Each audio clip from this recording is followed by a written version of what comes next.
ልጅ ይመልስልኝ። ምንም ነገር አልፈልግም። እኔ ልጅህን በስነ ስርዓት መተህ እንድታይ ከእህት ከወንድሞች ጋር ተነጋግረናል። እንደዚህ ማድረግ አያስፈልግም። ልጅ ይመልስልኝ እና በስነ ስርዓት እየመጣኸው እይ ተባብለን ተነጋግረን የጨረስነው ነገር ነው። እኔ ፋሚሊውን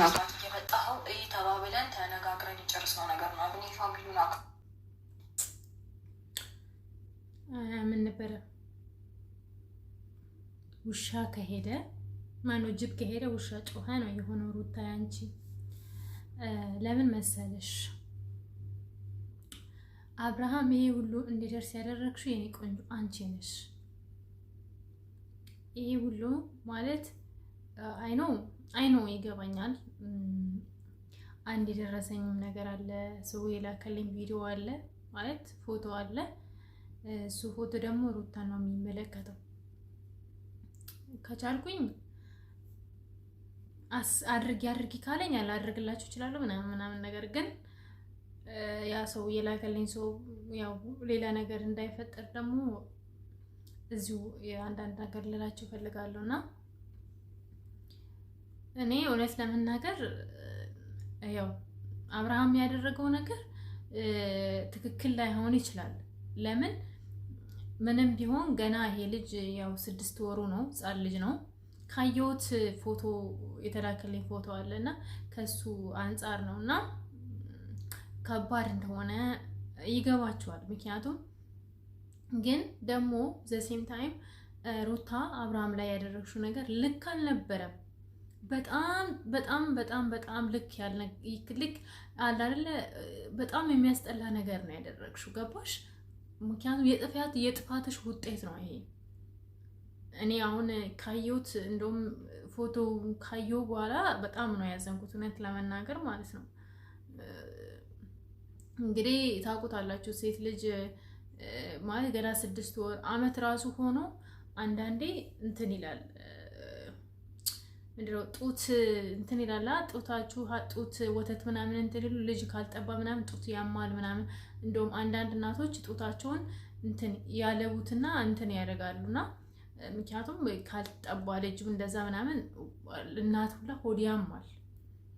እኔ የማውቀው ማለት ነው። እና የተላከልኝም ፎቶ እንደዛ ሩታ ጡቷ ምናምን እንትን ብሎ ምናምን ነገር ነውና ያው ዩቲዩብም ላይ ፈቅድ ይችላል እንጂ አንተን እልላችሁ ነበረና እሱ ሳይ አሳዘነች ሩታ። ገባችሁ እንጂ ካደረግሽው ምናምን አብርሃም ላይ ከሆነው አንጻር እቺ ምንም ናት። ምክንያቱም ይሄ በደል አይደለም ሲጀመር፣ ልጁ ነው የወሰደው አብርሃም። ልጁ እንደዚህ ጡት ያቆመ ምናምን ቢሆን እንትን ምንም ደንታም አይሰጠኝም ስላንቺ ሆነን ለመናገር ማለት ነው። ግን ያው ካዩት ፎቶ ምናምን አንጻር ነው ይሄንን ያልኩት ማለት ነው። ገባችሁ ቤተሰብ?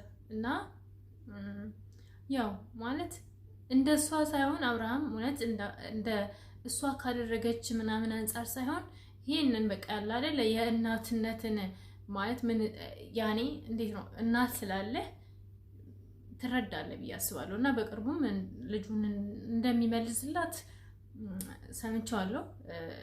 ያ ነገር ይስተካከላል ብዬ አስባለሁ። እና ያንን ነገር ትንሽ ሳይው ትንሽ እንደ ሴት ይሰማኛል። ግን አንዳንድ ሰዎች አብርሃምን የምትሳደቡ አላችሁ። እሱ መቼ ቁም ነገር ሰርቶ ያውቃል? መቼ ቁም ነገረኛ የሆነ ያውቃል? ሁሌም ልክስክስ ነው ምናምን። እናንተ ናችሁት ያላችሁት። ምን ሲያደርጋያችሁ? አብርሃም ልክስክስነቱ ምን ሲያደርጋያችሁ? ምን ሲያደርጋያችሁ? አንዱ ኢንስታግራም ላይ መጥቶ ሙለጭ አድርጎ አንቺ እንዴት አብርሃምን ትደግፊያለሽ እንደዚህ ብለህ ስትሳደባለህ ቅናት ነው። ምክንያቱም ከአንተ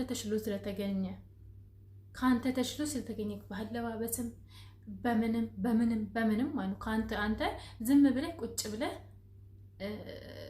ድንጋይ ወይ ደግሞ ሴቶችን ቁጭ ብለህ ስትጀናጀን ነው የምትውል። አብርሃም ግን ስራ እየሰራ አይደለም፣ ከራሱ አልፎ ሌላ ሰውን እየረዳ ያለ ሰው። በአብርሃምማ እንዳትመጣብኝ። እኔ ፎቶ ለጥፌ ነበር የምሞለጭ፣ ግን እኔ እንደዛ አይነት ፐርሰናሊቲ የለኝም። ጭራሽ ይሄንን እኔን ለመስደብ ብለህ ኢንስታግራም ላይ መተህ ሚሴጅ እኔ የሚያውቁኝ ልጆች እኔ አውሩኝ ምናምን ያልኳቸው ልጆች አሉና እነሱ ምናምን መስሎኝ ነው ሪካርዱን የሰማሁት ማለት ነው። በጣም ነው የምታስጠላው። እሺ በጣም ስለምታየው ቪዲዮ እና እንደዛ ልላችሁ ፈልጋለሁ ቤተሰቦቼ። ሴት ሆነሽ እንደዚህ ያለሽ እናንተ ወንድ ሆናችሁ የአብርሃም ራቆት ቪዲዮ ብርቅ ሆኖባችሁ አንዴ ስትቀባበሉት የነበረው ደግ አደረገ። እንዳልኳችሁ ይሄንን ያዩት ነገር ስላየው ነው ያዘንኩት። ከዛ ውጭ ለሩታ በምንም አላዝንላትም፣ በምንም አታሳዝኝኝ። እውነቱን ስነግርሽ የሆነ ነገር ሲፈጠር በቃ እንደዚህ ብታረጊ ምናምን ሲሉኝ ብዙ ጊዜ እሺ ብዬ ያለፍኩበት ጊዜ በጣም ብዙ ነው። ከዚህ በኋላ ግን እኔ ያንን ነገር አልደግመውም። መታገሴ፣ ዝም ማለቴ፣ ነገሮችን ይሁን ብዬ ማሳለፌ አቅም አጥቼ ወይም ማረጋግጦኝ አይደለም። እያንዳንዱ ነገር አውቃለሁ። ምንም ነገር ይመጣል፣ ምንም ነገር ይፈጠራል። ከልጄ ምንም ነገር አይበልጥም። ልጄ አይኔ እያየ እንዲጎዳ አልፈቅድም። ልጄ አይኔ እንደውም አንቺ ነሽ ያው እንዳልኳቸው አሁን የተናገርኩት ነገር አለ። ጡቷ እንትን እያለ ምናምን ወተት ይዞ ምናምን ነገር ያ ነገር የተከሰተ ምናምን ነው እንጂ ምንም ልጅሽ ምንም አይሆንም። ምክንያቱም ምግብ ይበላል። ሄርሜላም እንደተናገረችው ማለት ነው ምግብ መብላት ከጀመረ ምንም አይሆንም ልጅሽ ማለት ነው። እና አባቱ ጋር ነው ያለው ልጅ፣ ሌላ ሰው ጋር አይደለም። ልጄ እንደዚህ እንደሆነ አንፈልግም ልጄ ምንድነው በኦሮምኛ የሚባባል አባባል አለ። ያጰቴን ቤክቱ ያጰናን ራኩፍቴ ምን ማለት እንደሆነ ማለት ነው ኮሜንት ጻፉ እሺ። ምን ማለት እንደሆነ ተርጉሙትና ማለት ነው። እና እንደዛ ነው እሺ አንቺ የሚሆንሽው ማለት ነው። ሲመስለኝ ሩታ ሲመስለኝ አታብዢ፣ ለሁሉም ማብዛት ጥሩ አይደለም። ዛሬ ደግሞ ሹማሽን አግኝተሽዋል። ስንት ሹማ ነው ገና ያላት ሩታ ጋይስ? ስንት ሹማ ነው ያለሽ ግን እንጂ አንዱ ይመጣል አንዱ ይሄዳል። ቆጥረን አቅቶናል። ባካችሁ እንተው አይሻልም? እንተው ይሻላል። እስቲ ሲጎርር ደግሞ እሱን እንስማ፣ ጎርራውን እንስማ። እንሽቲ ቅንሽ የማንም መጫወቻ አልፈቅድም። ሌላ ነገር ውስጥ አልግባቢ ነው እንጂ አንድም አንቺን አክብሬሽ ነው እንጂ ሩታ ለአንቺ ክብር ስለሆነ እንጂ ልጁን ማስመለስ አቅቶኛል። ገብቶሻል አይደል? አሁንም ቢሆን አስመልሽ። በራሴ መንገድ መሄድ ያለብኝ መንገድ ሄጄ ልጁን አስመልሳሻለሁ። እሺ ሹሜ ዛሬ ኬት ብቅ አልክ? ኬት ብቅ አለ ጋሽ ሹሜ? ኬት ብቅ አሉ ዛሬ? ኬት መጡ? ዌልካም ብለናል። ዌልካም ለልጅሽ አዝኖ ማለት ነው። ልጁን መቼ ነው ውሹማ ማለት ነው። ያኔ ውሹማ ነው የሚባለው እንግዲህ አይዱ ነው። ብዙ ስለሆኑ ዳኒም አለ ምናምን ይሄም አለ ሌላም እና መቼ ነው ታዲያ አንተ የልጁ እኮ እንጀራ አባት ልትሆን ነው የፈለከው? ምንም የማያገባ ነገር ውስጥ ጥልቅ አትበለ። እንደ ዝምባ ሰለባ አልፈልግም ግን ይቅርታ። እና እንደዛ ነው። እስቲ ተቀበልኒ። ምንም ማድረግ ነው የማትችሉት። ምንም አብርሃም አዝኖ ከመለሰ እሰዩ። አብርሃም ካልመለሰ ግን ምንም ነው ማድረግ የማትችሉ። ምንም ማለት ነው። አስረግጬ ነው የምነግርሽ። ምንም ነው የማታደርጉት። ምንም ነው የማታመጡት። አይስዌር ምንም ማለት ነው።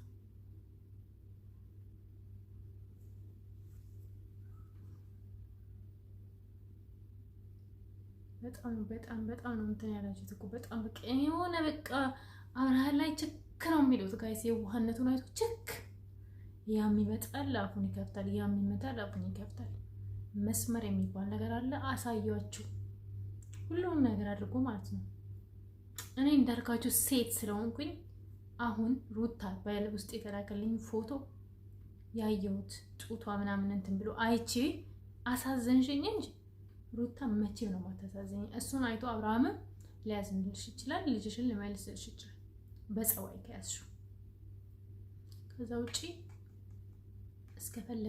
እስከፈለገ ድረስ ልጁን ከራሱ ጋር ማቆየት ይችላል። እስከፈለገ ማለት ነው። አትግማሙ፣ ስርዓታችሁን ያዙ። ይሄን ነው ልላችሁ የምፈልገው። እሺ ችግር አለብን። እኔም የራሴ ችግር አለብኝ፣ አንተም ችግር አለብህ። ሁሉም ሰው የሰው ልጅ ሲባል 100% አይደለም። ይሄ ልጅም የራሱ የተሰጠው የራሱ የሆነ ችግር አለበት። ያን ችግር ግን የሆነ በቃ ለማስተካከል ነው እኛ የምንጠራው ቤተሰብ። በነገራችን ላይ አብርሃም ምንም አይነት ችግር የለበትም። ግን የችግሩ መነሻም ሩታ ራሷ ናት።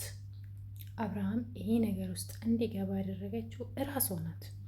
ስለዚህ አንተም አንቺም ሆንሽ ወንድምሽ ምናምን በቃ ዝም ብላችሁ ተመልከቱት መጨረሻውን ማለት ነው እንጂ መጣችሁ ፈራጅ አትሆኑ በቃ። ምክንያቱም የዚህ ነገር መንስኤ ሩታ ራሷ ናት ማስከበር ያቃታት። ኦኬ ጋይስ ታደርጋለች። ህይወት እንዲህ ነው የሚቀጥለው ማለት ነው። እኔ አልገባኝም። ኧረ እኛም የራሳችን ህይወት እንኖር እስቲ እንዴ። መሄድም ካለብኝ እሄዳለሁ። ማድረግ ያለብኝን ነገር አገኘዋለሁ። ማግኘት ባለብኝ ቦታ አግኝቼ ልክ እንዳልሆነ እናገራለሁ። ምክንያቱም ልክ አይደለም። እዚች ጋር ልጅ ከእናት መነጠል የለበትም። እኔ ሁሌ ነው የምለው፣ በማላውቀው ታሪክ ነው አሁን አንተ ድንገት ዱብዳ ሆነ የምትጠይቀኝ ማለት ነው። እኔ ማውቀው ታሪክ የለም። ምንም እንትን ያልኩት ነገር የለም። ሲጀመር እኔ ከእሷ ጋር እንዲለይ አልፈልግም ልጁ ብያለሁ ከዚህ በፊትም። የኔ ቆንጆ እኛም ራሳችን አንፈልግም። ምንም ቢሆን ልጅ በእናት ነው የሚያምረው። ስንቴ እንናገር። አንቺን በጣም ብዙ ጊዜ ተናግረሻል። ግን የናፈቀውን ልጅ ማየት አለበት አባት። ዳሴት ኦኬ። ይሄ ነው። አሁን ግን እኔ እውነቱ ስነግራችሁ ሩታ አሳዝናኛለች። እናርስለት ለአብርሃም። ሁላችንም ልጁን ይመልስላት። በቃ ይበቃዋል፣ እውነት ለመናገር ማለት ነው። ያው እንዳልኩት የደረሰኝ ነገር አለ። ከፈለጋችሁ በውስጥ አሳየኝ ምናምን ትሉ ካላችሁ ኢንስታግራም ላይ ነው እናውሩን፣ ያሳያችኋለሁ። ምክንያቱም ሚዲያ ላይ ፖስት ማድረግ ስለማልፈልግ